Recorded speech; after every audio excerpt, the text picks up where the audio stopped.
મિત્રો, રોલા ગ્રામ પંચાયતની ચર્ચાઓ આપે મીડિયામાં લગાતાર જોઈ હશે.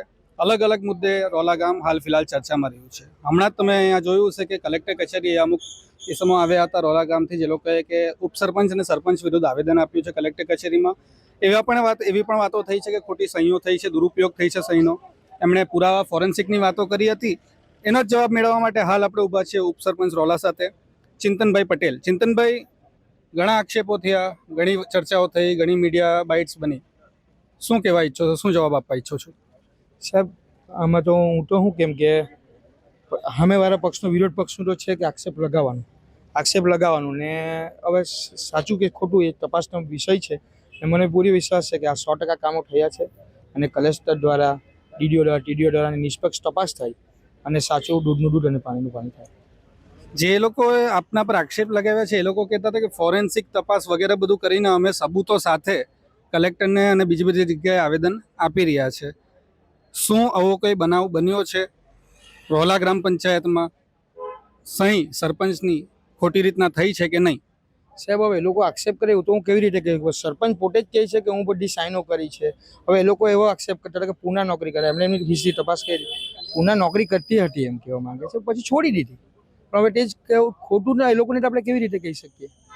જો કંઈ ખોટું જ નથી તો આપના સામે આવા આક્ષેપો કરવાનું કારણ શું લાગે છે આપને? રાજકારણ. અમે ઇલેક્શન આવે છે, અમે ઇલેક્શનમાં ઉભે રહેલા હતા, કોઈને 72 મળ્યા, કોઈને 75 મળ્યા, એ જ કરે ને કામ. એવું નથી લાગતું કે આપનું નામ વધારે ચર્ચામાં છે ને ઘણા તો એમ પણ કહે છે કે ભાવી એમએલએ છે ભાઈ, એટલા માટે થઈને આ બધું રાજકારણી કામ ઉચકવામાં આવે છે? ભાઈ, એવો નાનો માણસ છું, પણ એક વાત એવી છે કે ગામનો વિકાસની વાત આવે ત્યારે હું હંમેશા ગામ માટે છું અને વિકાસ અમે ડંકાની ચોટ પર કરીશું. ગમે તેટલા આક્ષેપો થાય, અમે કોઈ ખોટું કામ નહીં રીતે અમે સ્કૂલની જોઈ લો, તમે આંગણવાડી જોઈ લો, દવાખાનો જોઈ લો, બોક્સ જોઈ લો, અનેક કામ કર્યા છે. આ બહેનો માટે કામ કર્યા છે. કોઈ કામ એવું છે જ નથી કે બાકી રાખ્યું છે. અમને જ 80 લાખની ગટર અમે ધવલભાઈ, ભરતભાઈ, મનુકાકાની મદદથી આરએમસી પર અમે કરાવી, રેલવે બરાબર કરાવી, રોડ બનાવડાવ્યો. એટલે ખૂબ મહેનત કરીએ છીએ ગામ માટે. તો હવે વિકાસની વાત એ લોકો નહીં કરશે, આક્ષેપની જ વાત જ કરશે. એટલે એ લોકોને તમે કેવી રીતે જવાબ આપી શકીએ? મિત્રો, અહીં ગામની મહિલાઓ પણ છે, બીજા મિત્રો પણ અહીં બધા ભેગા થયા છે. આપને એમની સાથે પણ વાતો કરવાનો પ્રયત્ન. બેન, આપનું નામ જાણી શકું?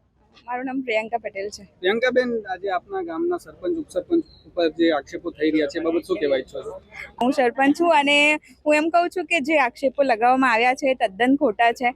કારણ કે ઓલરેડી તમને ચિંતનભાઈ, જીનલભાઈ બધાએ જણાવી દીધું છે અને મેં પણ જણાવી દીધું છે કે હું પૂના, જે ફર્સ્ટ આક્ષેપ હતો કે હું પૂના રહું છું, એ વસ્તુ પણ ખોટી છે. કારણ કે હું રોલામાં જ છું 4 વર્ષથી અને 4 વર્ષથી વલસાડમાં બિઝનેસ કરું છું.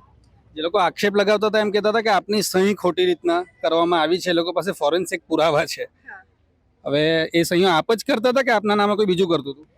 હું એ કહેવા માંગુ છું કે જે સાઇન કરવામાં આવે અને ચેક બેંક થ્રુ પાસ થાય, બરાબર, તો બેંકવાળા એટલા બધા અભણ કે પછી ખોટા નથી કે કોઈની પણ ફેક્ટ સાઇન થ્રુ એ લોકો ચેક પાસ કરે, બરાબર.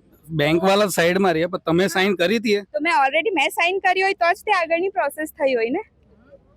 મિત્રો, જેમ આપ સાંભળી રહ્યા હતા, ઉપસરપંચ શ્રી પણ અહીંયા હતા, આપણી સાથે સરપંચ પણ હતા, જેઓ કહે છે કે એમણે પોતે જ સાઇન કરી હતી અને આ જે પણ આક્ષેપો લાગેલા છે એ બધા ખોટા છે. આપ જોઈ રહ્યા છો સત્ય ન્યૂઝ ગુજરાત, હું છું પ્રતીક.